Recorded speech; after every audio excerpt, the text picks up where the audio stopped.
Hello there, dear listeners. I didn't see you sneak in. Come, gather around the fire, won't you?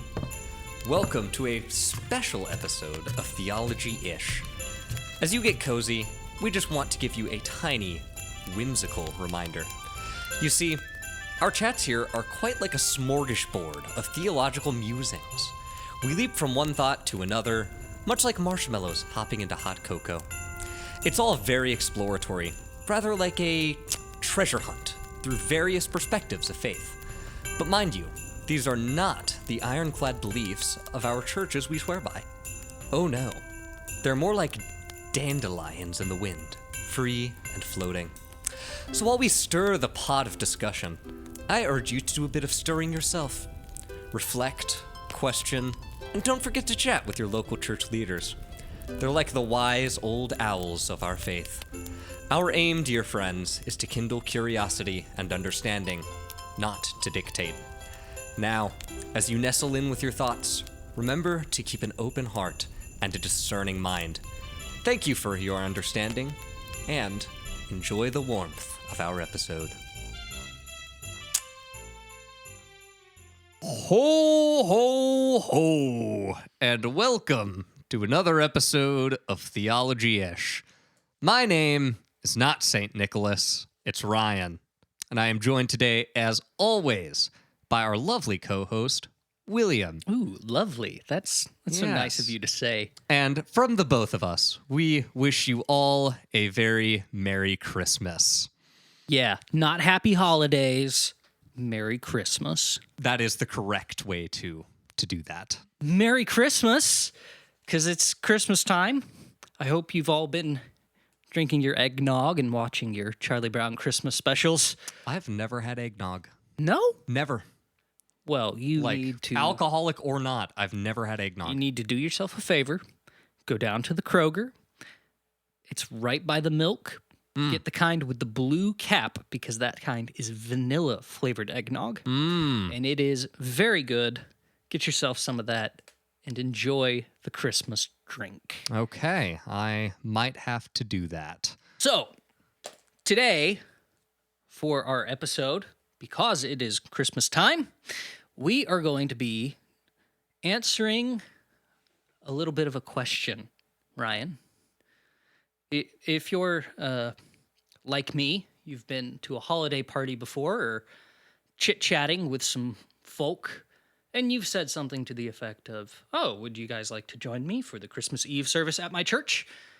And someone who's oh so smart and a very special boy says, actually, Christmas is pagan. So I'm going to be building a bonfire in my backyard and celebrating the old Norse gods instead of doing Christmas Eve service at a church. Have you ever had something like that happen? No? You're looking at me like you can't empathize with this at all. So, I know the kind of individual you're talking about. I don't know that I have ever personally interacted with one of them. Well, I've seen them around on stuff like Reddit, Yeah. or like, Facebook, whatever. You see them on the internet. They make memes. They're very vocal. I don't think I've met one, though. I have. If you invite them to the Christmas service, they're like, well, actually, Christmas is pagan. And that's one type of person that might do that. There's also a very, very pious Christian who's very faithful, and they want to do things as right as they can, and they want to honor God and honor their fellow Christians, and they say, hey, actually, Christmas is pagan, and you probably shouldn't celebrate it. Have you encountered those people? Yeah, I've... Yes. Again, I'm not sure I've really personally interacted with someone like that, but I am aware of individuals who think like that. Yeah, I have had the distinct, not necessarily displeasure, but the reality of interacting with these people on both sides of the coin, where someone is being as faithful as they can by trying to not celebrate Christmas, and also someone who is hostile to Christmas. We have both interacted with people who are either adverse to Christmas because they are like, actually, or they're a little bit skeeved out by it because they have heard from a professor or a pastor or a good friend along the way that it is in fact pagan, and they want to be good, faithful Christians, and they don't want to mess with stuff that's pagan. Yeah. Fair. So recently, I read a book called The 25th, which is a collection of essays by a gentleman named Joshua Gibbs about Christmas. And I thought that it was a very good collection of essays. And in that book, he makes some claims about the historicity of Christmas being celebrated on December 25th and how it is not pagan and it is in fact Christian. So that sent me down a rabbit hole over the past few weeks where I have been doing a pretty deep dive into the real history of Christmas. History that you won't get anywhere else. Welcome to the History Channel. No, that's not what this is. We are not affiliated with them. The History Channel would tell you that Christmas is celebrated on the 25th because of aliens, and I'm not going to do that. So, yeah, that wouldn't be a good thing to tell people. what I would like to do is to go through a little bit of the history of Christmas being on December 25th and whether or not Jesus was born then, because that's what we're supposed to be celebrating, right? So that's a reasonable question to ask. Was Jesus born on December 25th or not? But before we do that, before we get into that, I have a question for you, Ryan. And I have an answer for you, William. What makes something pagan? Well, that would be something that is not Christian, right? Okay. Is that a fair understanding of the term pagan? Well, we could get into lots of definitions about what makes a thing pagan, which religions are or are not pagan, and we could get into all the minutia about it, but I just want us to think on that as we go through these next few things here. Okay. And think about what makes a thing pagan. We're going to circle back to it. Okay. All right? So, there used to be an ancient Roman celebration. And this is what that first group of people who are like, well, actually, Christmas is originally pagan. Yeah. This is usually what they'll point to. It was a festival called Saturnalia. It was celebrated between December 17th and December 24th. And it was like about the winter solstice. So there were bonfires and feastings and probably orgy stuff because it was an ancient Roman pagan festival. Yeah. You may notice that it starts the 17th and ends the 21st, or the 24th. Smack dab in the middle is the 21st, which is the actual day of the winter solstice. Okay. So what the well actually guy will claim is that Christians thought that that looked like a lot of fun and they wanted their own holiday. So then they kind of stole the Saturnalia celebration and said, no, this is actually about Jesus. So that way they could still have their celebration about the winter solstice and it was all honky-dory. Except you might notice something wrong with that. The 17th through the 24th is not the 25th. No, it isn't. It's a different day. Yeah. And if you were trying to steal this other thing and make it your own thing, you would probably do it when the other thing is. Sure. Or if you're actually just celebrating the winter solstice, which is what other, well, actually people might allege, you would probably put it on the winter solstice, wouldn't you? That would make sense. That would be where you would put it if you were celebrating that. So the fact that Christmas is not on any of those days is not nothing. So just throwing that out there. So if we think about it, that doesn't seem to be the case. Now, the second thing that the well actually guy might point out is this celebration that the ancient Romans had for a deity that they called Sol Invictus, or the unconquered sun. Okay. And they celebrated the birthday of the unconquered sun on December 25th. Okay? So this might have a little bit more reality to it than the Saturnalia thing, Sure. except for a slight problem. The Sol Invictus, the Roman cult of the sun god, had kind of fallen to the wayside. And in about the year 274-ish, give or take, you can look this up and get the actual date. Whoever the emperor was, I forget his name and I don't have it written down, he wanted that cult of the sun god to make a resurgence. Okay. So in 270-something, he makes a big deal about the Sol Invictus, and it is then that the sun god's birthday is determined to be December 25th. Okay. In 270-something AD. Now, what if I told you that the Christians had pinned Jesus' birthday as December 25th almost 50 years prior? Now, that would be interesting because something that I've heard frequently throughout my lifetime, not necessarily by the actually guys, but people within the church generally, is that... We're good, faithful people. Yeah, I'm not bagging on them. Well, yeah, we celebrate Christ's birth at Christmas on December 25th, but he was actually born somewhere around April. And to the best of their knowledge, that is the scholarly understanding of Christ's birthday, is somewhere in April thereabouts. But what you're saying is that as early as what, the year like 200-ish? About 220. About 220, they had already penned Christ's birthday as the 25th of December. There is, I want to be very clear and very honest. Yes. There's some ambiguity, okay? Okay.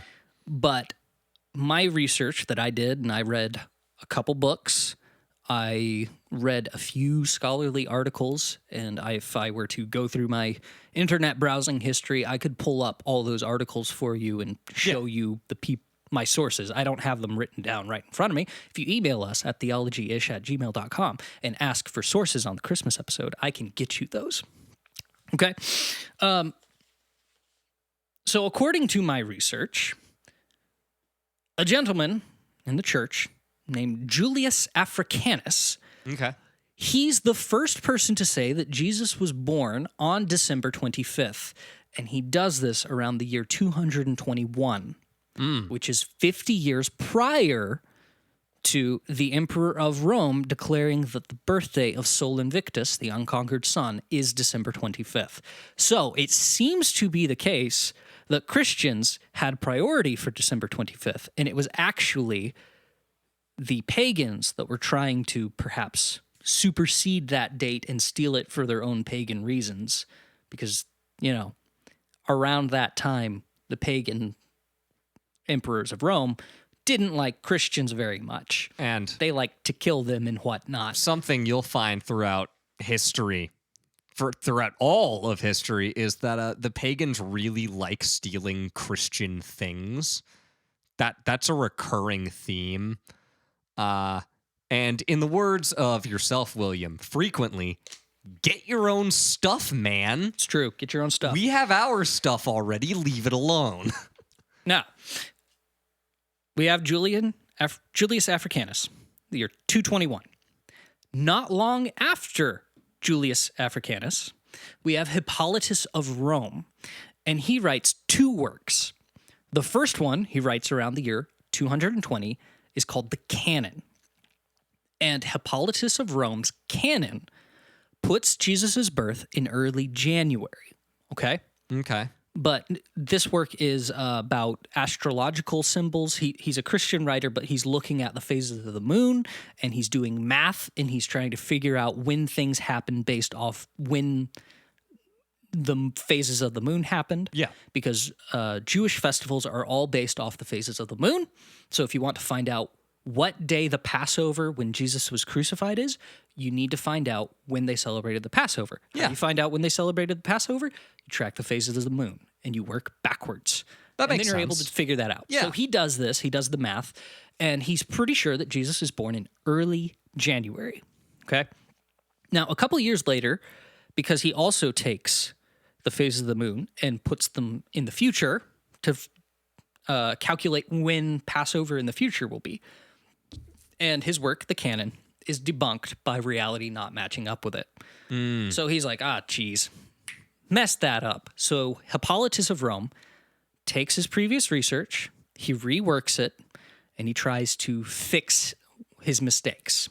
And he makes a revised work that's similar stuff, tracking the phase of the moon and whatnot, and it's called the Chronicon. Okay? And he writes the Chronicon in about 235. Okay. Still a long time before Sol Invictus. Yeah. A couple decades. And in the Chronicon, Hippolytus of Rome determines that Jesus was conceived and later crucified on Passover, which, according to Hippolytus of Rome's calculations, would be what is now on the modern calendar, March 25th. Okay? So he determines that the day of Jesus' conception is March 25th. Let's count. April, May, June, July, August, September, October, November, December. 9 months after March 25th is December 25th.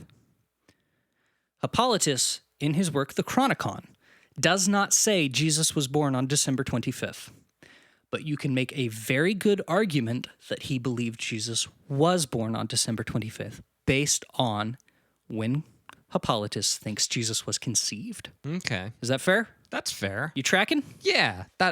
I mean, the math adds up. The math adds up. And how do I want to say this? Well, we'll get to this. We'll get to this later. Okay. So we'll just let that hang for a second. Now, fast forward about 100 years. And Julius I, who is then the Bishop of Rome in about 337, that's when he assumes to the pontificate, he reads in documents that he had obtained from Alexandria in Africa, where the Library of Alexandria was. Yeah. So if anywhere has documents, it's probably them. It's them. It's them. He gets some documents from the Library of Alexandria. Well, I'm getting ahead of myself. Let's go to the Bible. Oh, okay. We're Protestants. We Yeah. love the Bible. We do. All right. Luke chapter 1, verse 5. In the time, verse 5 through 5 through 28. We're going to read a big chunk here. Oh, okay. It's fine. We got nothing but time. Yeah. In the time of King Herod of Judea, there was a priest named Zachariah, who belonged to the priestly division of Abijah, and whose wife Elizabeth was a daughter of Aaron. Both of them were righteous in the sight of God, walking blamelessly in all the commandments and decrees of the Lord, but they had no children, because Elizabeth was barren, and they were both well along in years. One day, while Zachariah's division was on duty and he was serving as priest before God, he was chosen by lot, according to the custom of the priesthood, to enter the temple of the Lord and burn incense. And at the hour of the incense offering, the whole congregation was praying outside. Just then, an angel of the Lord appeared to Zachariah, standing at the right side of the altar of incense. When Zachariah saw him, he was startled and gripped with fear. And I'm just going to fast forward through here to verse 25. In the 6th month, so this is 6 months after Zechariah's time in the temple, God sent the angel Gabriel to a town in Galilee called Nazareth to a virgin pledged to marry to a man named Joseph, who was of the house of David, and the virgin's name was Mary. So 6 months after Zechariah does his stuff in the temple is when Jesus conceives. That's what Holy Scripture tells us. Yeah. If you don't believe me, go read Luke 1. You can read the whole thing. So then the question becomes, when is Zechariah serving in the temple? An excellent question. Now, it's possible that he was serving during Passover, okay? That's one of the times that you would go into the Holy of Holies Yeah. to do the stuff with incense. But it doesn't talk about Zechariah going into the Holy of Holies. There's another incense altar in the space outside of the Holy of Holies. Not in the common court, but the other one. there's another incense altar that you're supposed to burn incense at multiple times throughout the year during festivals and feasts and whatnot. Yeah. So then it becomes a question of, when is he doing this? Can we figure that out? Well, you and I might not be able to figure that out, not with any certainty. But this brings us back to Julius I, then Bishop of Rome. Okay. He obtained documents from the library in Alexandria, okay, which, if anywhere has documents from the temple, It's there. it's there. The temple has been destroyed for about 200 years or so at this point. Well, more than that, 250 years. Yeah. It's been destroyed. But that doesn't mean there aren't still documents out there. Doesn't mean things aren't still floating around. He gets documents from the Library of Alexandria, and those documents indicate that Zechariah was serving in the temple during the Festival of Booths. Do you know when the Festival of Booths happens? I sure don't. It's late September or early October. Okay. Okay? So, we couple that with what we read in Luke. So if we say September, October, November, December, January, February, March. That lines up with Hippolytus, which then puts us right back to December for the birthday of Jesus. Very possibly December 25th. Interesting. Now, I'm not exactly sure when Julius I got his hands on these documents. His pontificate was between the years 337 and 352, so it's sometime in there. Okay. Still pretty early, all things considered. Yeah, and that's less than a 20-year time period. Yeah, and like the time when Julius is Yeah. Bishop of Rome is not super far removed from the time when Jesus was Yes. around, right? This is 300 years later, which is a blink historically. Now, compared to the 2,000 years later that we live in. We live in. Yeah. Julius of Rome has a much better chance of getting documents from the temple than we do. Unfortunately. I Yeah. wish I could get my hands on that stuff. Yeah, that'd be sweet. Okay. So not long, all this happens with Julius. Shortly after, our very first definitive written mention of Jesus being born on the 25th. Because Hippolytus doesn't come out and say it. He says when Jesus is conceived, and we can count to 9, which Yeah. puts us in December. The first explicit mention of Jesus being born on December 25th, as far as my research turned up, was in the year 336. So that's slightly before Julius becomes Bishop of Rome. Okay. I didn't write down in my notes what document says it, so I don't remember. I'd have to go back and find it. But allegedly, according to the scholarship that I read, that's the first mention of Jesus being born on December 25th, for sure, Okay. was 336, Okay. which is pretty early in the history of the church. It is. All things considered. Because some of these people that say things about pagan influence on Christmas or whatever, they might say that it was like a later thing, but this isn't that late. Not really. No. Next, Ambrose of Milan writes a treaty called About Virgins, and this is in the year 366. And he shows that Christmas, by 366, is definitively being celebrated on December 25th, at the very least in Rome. So by 366, not long, because, you know, it's one thing to say Jesus is born on the 25th. It's another thing for people to actually be celebrating it on that day. Yeah. Is that fair? Yeah, I mean, it's sort of like, it's one thing to say that the book of Romans was written by a certain year, but it's another thing to say that it is widespread and being read by the church by a certain time. Exactly. So by 366, Christmas is being celebrated on December 25th in Rome. Okay. For sure, because Ambrose of Milan mentions it. And that's a long time ago, Yeah. to be sure. Yeah. Now, if we keep going forward a little bit further, about 10 years later, John Chrysostom shows in one of his writings that the custom of celebrating Jesus' birth on December 25th has made it all the way to Antioch in modern-day Turkey. So That's a pretty good distance. Yeah. 10 years after we know for sure it's happening in Rome, it's now happening all over Christendom. Right? People in Antioch are doing it too. But John Chrysostom records that there's some controversy about this. And there's a little bit of controversy about it because there had been pockets of Christianity that celebrated Jesus' birthday on the same day that they celebrated Epiphany, which is his baptism. And they celebrated both of those on January 6th. Okay. Now, Hippolytus's first work, the Canon, Yes. but was later debunked. When did he say Jesus was born in the canon? Would have been late January? He said it was early January. Early January? He said early January in his canon. It's kind of whack. Interesting. So there's a tradition going around that Jesus was born on January 6th and definitely baptized on January 6th. And those are celebrated at the same time in some places. Not everywhere, but in some places. Where John Chrysostom is in Antioch, they are celebrated at the same time.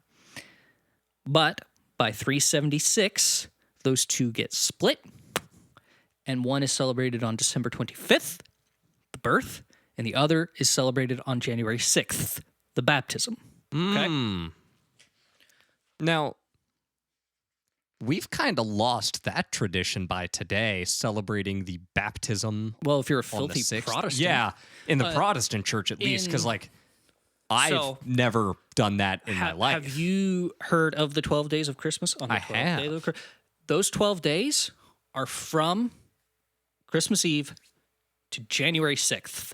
And each day you are supposed to celebrate something different. And there's a whole calendar that Orthodox Christians and Catholic Christians follow. And each of those has a special feast to it. It is a 12-day long celebration. Man, that sounds way cooler than us Protestants. We don't get a 12-day long celebration. Yeah, it's way cooler than what we do, because you might be lucky if your church does a candlelight service on Christmas Eve if you are Protestant. Yeah, so actually last year at our church, we did do that. How was it?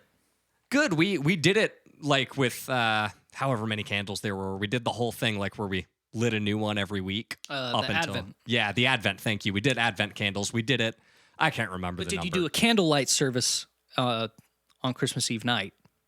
I think so. I can't remember that I was actually at Christmas Eve service last year. But I know that every Sunday morning leading up to that until we got to our Christmas Day service, we lit a new candle every week for the Advent. Yeah, the Advent candles. And a lot of Protestant churches don't even do that much. Yeah, and you're supposed to fast for 40 days prior to the 12 days of Christmas.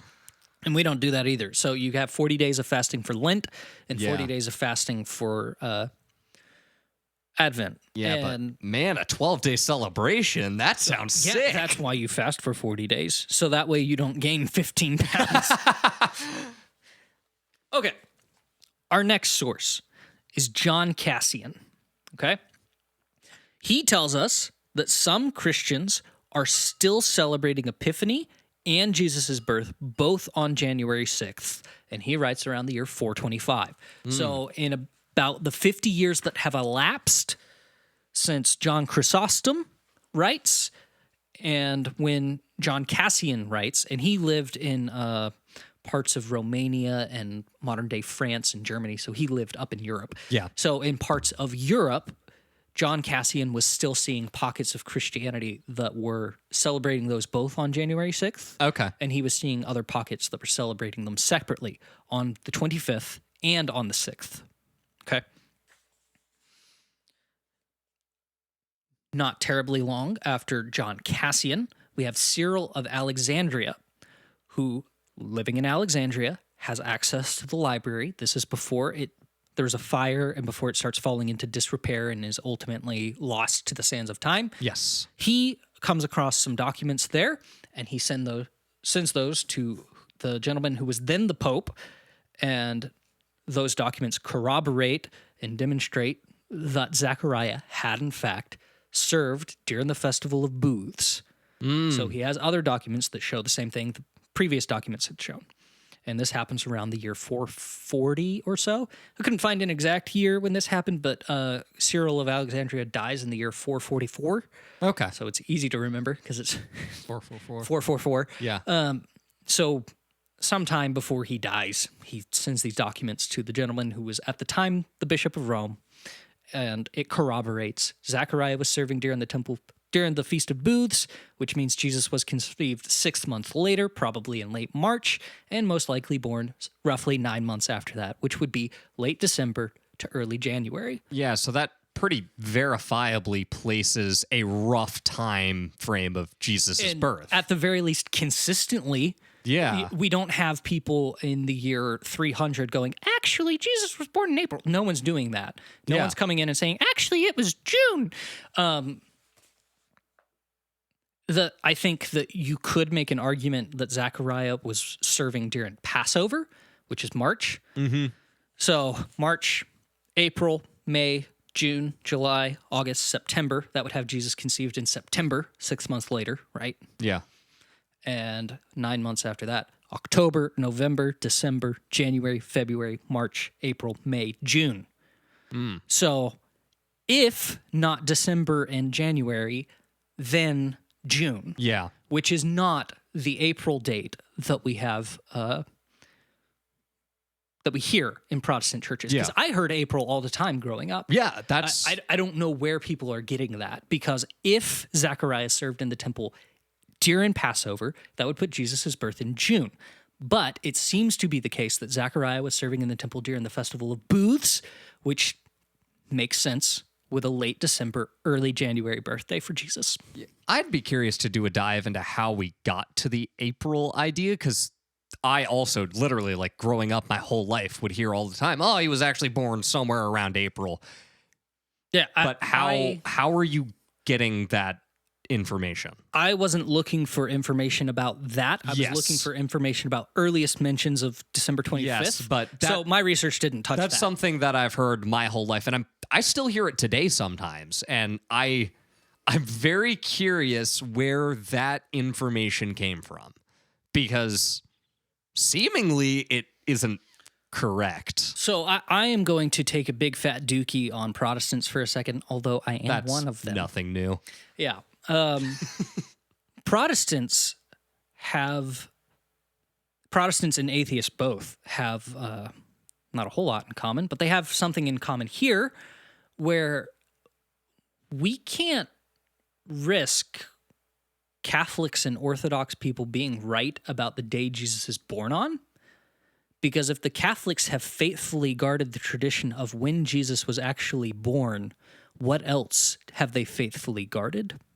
And that is a big, fat, scary thing to a Protestant. Yeah. So we have a vested interest in showing that Jesus was not born on December 25th.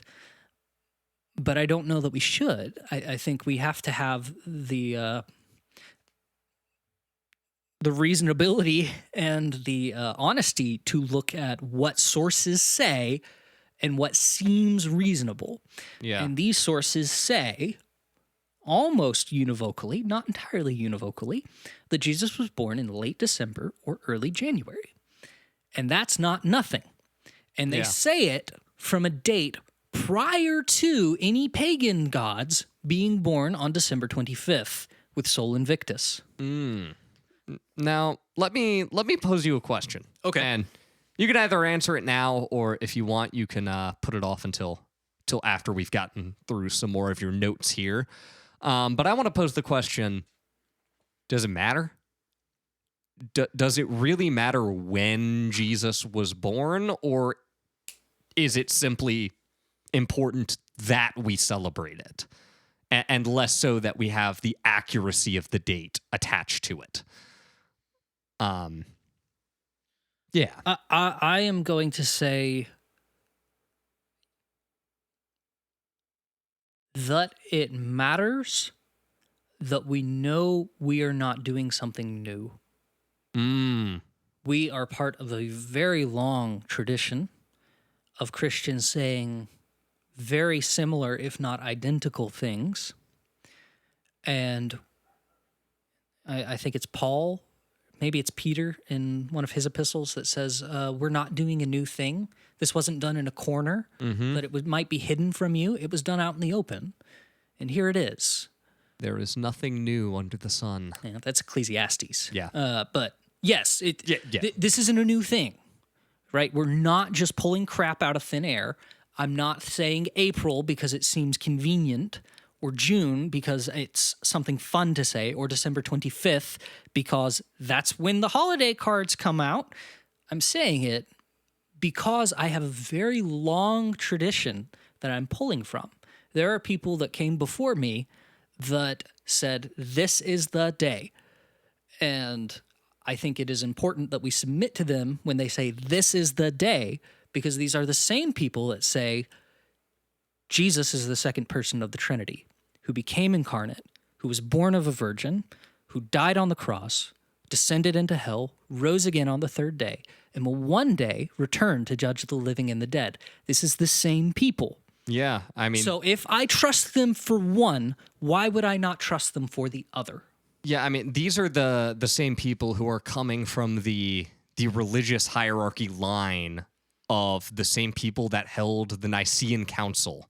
The apostolic succession. Yeah, that's probably the better term. But these are coming from a long line of people who did stuff like the church councils and individuals like the church fathers. And some of these dudes were in the church councils. I mean, these dudes are church fathers. Yeah. Right? These are the patristics. But yeah. You can trace a lot of these guys back to the disciples.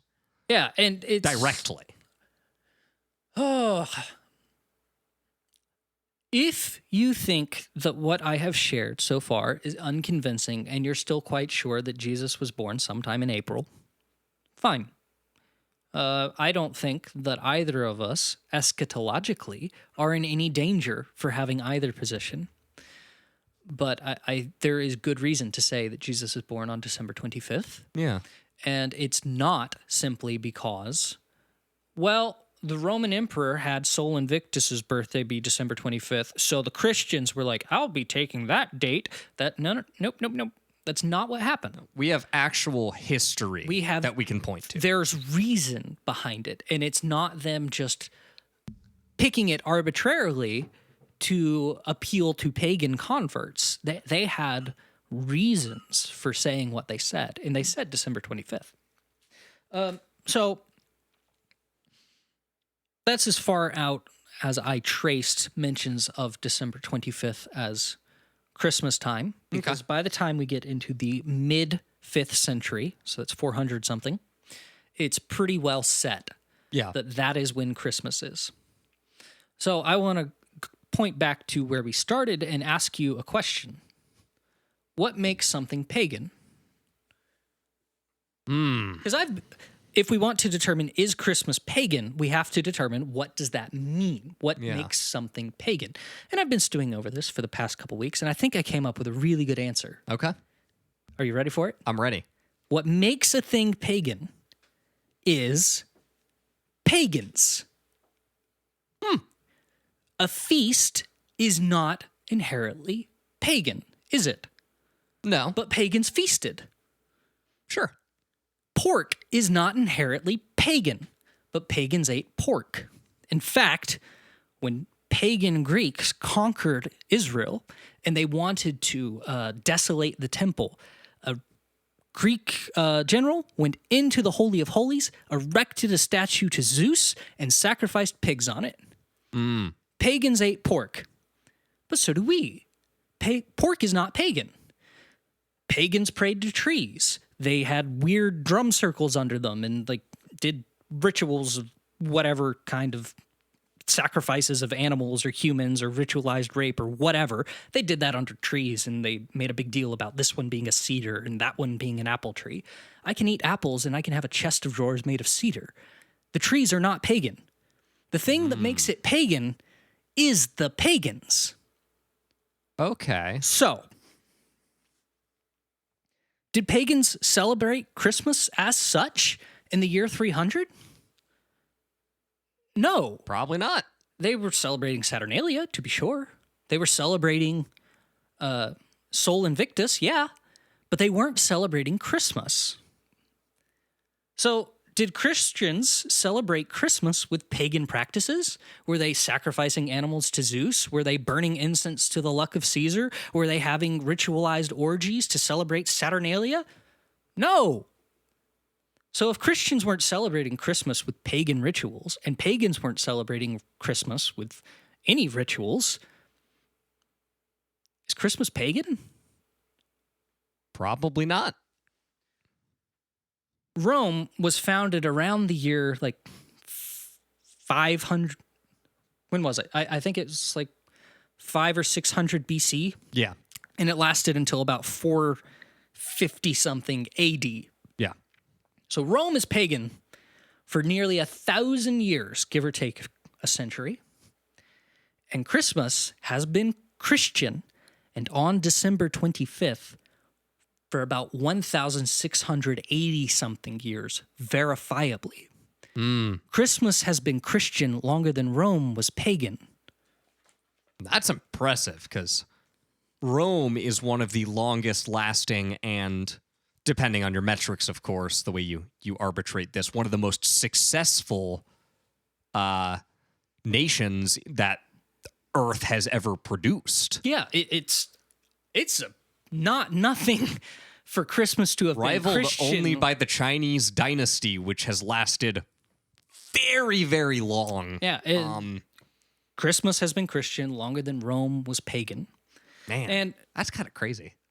I want to be clear, I'm not saying that elements of pagan practices didn't later seep in to Christmas. Well, we have the Christmas tree now, which, if I'm not mistaken, is a result of the Yuletide festival. Something right? like that, but that doesn't Yeah. really come into play until 18 something. Yeah. So Christmas is still Christian and still Christmas without the Christmas tree longer than Rome is pagan, Yeah. right?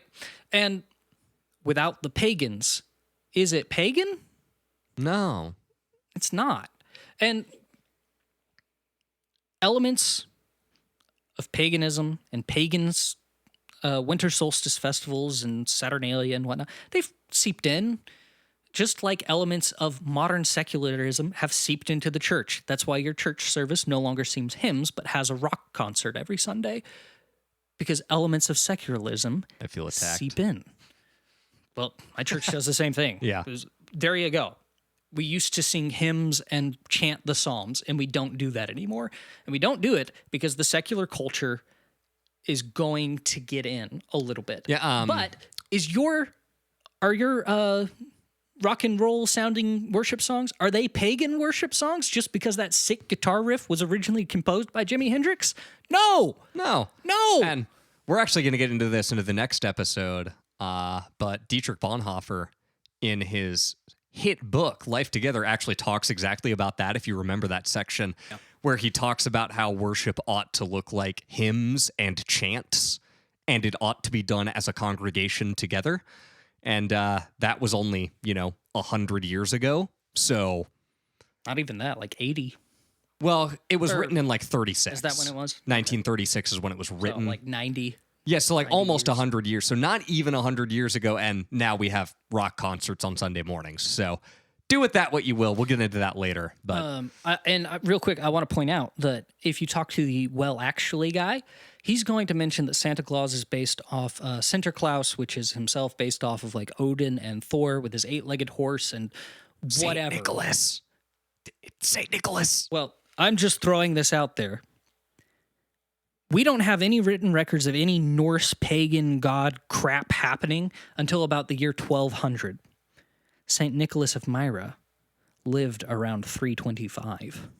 Yeah. So Saint Nicholas that becomes Santa Claus eventually, if anything, influenced the pagan stuff and then made his way back into Christmas later. Yeah, the Saint Nicholas who attended the Nicene Council. And punched Arius in the nose. Yeah, I was about to bring that up. So this is a fun fact about Christmas for all you Christians out there.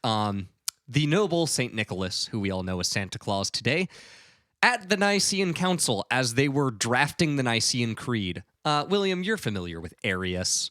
You wanna give me an idea of what Arius did? He was a heretic and sucked. What particular heresy did he He commit? believed that Jesus was created by God the Father, and that he was. I suppose the best way to put it is that God the Father is a capital G God, and Jesus is a lower G God. Yes, That's so kind of what Arius thought. during the Nicene Council, which both of these men were present at, it was Arius's turn to speak. And Nicholas punched him in the face. Yeah, Arius decided to get up and basically start spewing how Jesus is not equal with the Father and is in fact a created being. And all of the bishops and clergy there were respectful and kind and let him speak his piece before any of them said anything, until he kept talking and spewing heresy for so long that St. Nicholas could no longer take it, got up, walked over to Arius, and slapped him across the face. Yeah. And that's Santa Claus, everybody. He was apparently put in... He was arrested for it. And, Yes. briefly suspended from his bishopry, or at least that appears to be the case. He also, during a famine, there were these kids that were murdered by this butcher, and the butcher cut up the kids and he like put them in a brine because he was going to make salt pork with them and sell them as pork. And St. Nicholas walked in and was like, "Hey, there's something amiss here." And then he confronts the butcher and then dumps out the severed pieces of the children and makes the sign of the cross and commands them to get up. And then they do, and they are restored, and then they go on to live good, happy lives. Yeah, Also, so that is Santa Claus. Yeah, and these stories in particular may have happened. Yes. There's one that almost certainly happened where these three girls, their father could not afford a dowry for them, so they could not possibly get married in their culture. So they were pretty well up the creek without a paddle, and they were going to have to resort to prostitution. Yep. And St. Nicholas of Myra had some means, thanks to his parents. They left him an inheritance, and he took the gold that was his inheritance and he slipped it into their house. And in some versions of the story, they had their socks drying by the fire. Yep. And he plopped them down in there through the window. Kobe, just shot it in there. Yeah. And then they were able to afford dowries and did not have to become prostitutes. So St. Nicholas, gift giver, heretic puncher, and Christmas Child healer. And child healer. And he was known as St. Nicholas the Wonder Worker. Yeah, so that's some fun stuff about St. Nicholas. Yeah, which has nothing to do with Odin or Thor. And if you talk to the "well, actually" guy, he'll say, "Well, actually, Santa Claus is based off of the Old Norse myth of blah, blah, blah, blah, blah, blah, blah, blah." Those Old Norse myths are not written down by anyone until about 1200, and St. Nicholas of Myra lived about 900 years prior to that. So you can tell the "well, actually" guy to listen to this podcast, and I will tell him for you. Yeah, Idiot. St. Nicholas helped draft the Nicene Creed, so screw you. How are we doing on time? It's probably about 40 minutes. We're at about 50, but we had 50? that bit we had to cut out, so we're good. Well, I have one last thing to say. Okay. And then I'm done All right. talking about whether or not Christmas is pagan. So, any questions about anything that we've talked about here? I know that's a lot of information, but I tried to be thorough. Yeah, no, I feel pretty comfortable with all that. That's all pretty easy to follow. Yeah, it's pretty self-explanable. There are sources from the 3rd, 4th, 5th centuries that corroborate that Christmas should be celebrated on December 25th. Something I wanted to talk to you about anyway, just between recordings, is the idea of putting together an actual website for our podcast, like a proper website. And hey, if we get around to doing that, maybe you can put your sites and sources up on that. Yeah, that'd be sweet. And people can access those freely. So we'll discuss that outside of a recording. This is something that I tangentially related that I wanted to bring up. Our dear listeners, we don't always do a whole lot of research before this. No. A lot of times we kind of fire from the hip, and there are times where I will go back and listen to our episodes, and I will be shocked by the dumb stuff that I say. That makes two of us. Yeah. Does church matter? That episode. Yeah. Recently came out. I'm trying to talk about the difference between high church and low church. Yeah. And I said that people in low churches would be fine with a foxhole conversion and people in a high church wouldn't be. Yeah, And I remember that. I don't think that that's true at all. I don't think a Catholic or an Orthodox or an Anglican would be like, nah, screw those people dying in foxholes. I can't imagine that they would think that. I don't think C.S. Lewis would think that. Yeah, and I don't think that that accurately represents what people from high liturgical backgrounds actually think. But we're shooting from the hip, and I didn't have something planned out, and I was trying to draw distinctions between these two traditions, and I spoke poorly. Yeah, and we do that a lot because we're perhaps this we're is not experts. a call for us to do better in our preparation for these episodes. But well, I did research this time. So. yeah, also, this is why we have that disclaimer at the beginning of episodes now as well. To just remind people, this is just us talking. Be forewarned, we're kind of dumb. And neither of us are qualified to talk about this stuff with any amount of authority. Well, define qualified, Ryan. Well, neither of us have formal education, at least not as much as we should. Yeah. And, at the end of the day, we're people. We're gonna say things that aren't right sometimes. So all of these things said, if you are interested in diving further into this, that book that I referenced at the top of the recording, The 25th by Joshua Gibbs, was very helpful. He cites all his sources in the back, and I went and looked some of those up and read what he referenced. So if you want to get deep into that, you can. It's very well written. He's an Orthodox Christian, and so he talks to things from kind of an Orthodox perspective a little bit. So ultimately, as we wrap this up, I'm going to ask the question again. Is Christmas pagan? No. Well, that depends. Are you? If you're pagan, sure. But if you celebrate Christmas as a Christian with Christian practices, or even with pagan practices that you have baptized, then I would say no. We give gifts because Jesus received gifts from the three magi. We have the Christmas tree because Christ was crucified on a tree. We put lights on the tree because Christ is the light of men, and he himself was suspended from the tree. And we have little nativity scenes to remind us that Jesus, like you and I, was once a little baby. And we read the stories from Luke and from Matthew, and we remember Herod's murder of the innocents, and we think about the innocents that are being murdered now. And we do it with a heavy heart. And we celebrate Christmas as Christians. So, as long as you are not pagan, Christmas is not pagan. So go enjoy your feasts, and enjoy your feasts as a Christian. And we hope that you all have a very Merry Christmas. Thanks for listening. And don't forget to leave a review. Like, comment, subscribe, and if you have any questions about anything that we talked about, shoot us an email at theology-ish@gmail.com, and we will get back to you. Yeah, and keep your ear out. Maybe here in the near future, we will have a proper website to announce for you guys to go check out. I think that would be pretty cool.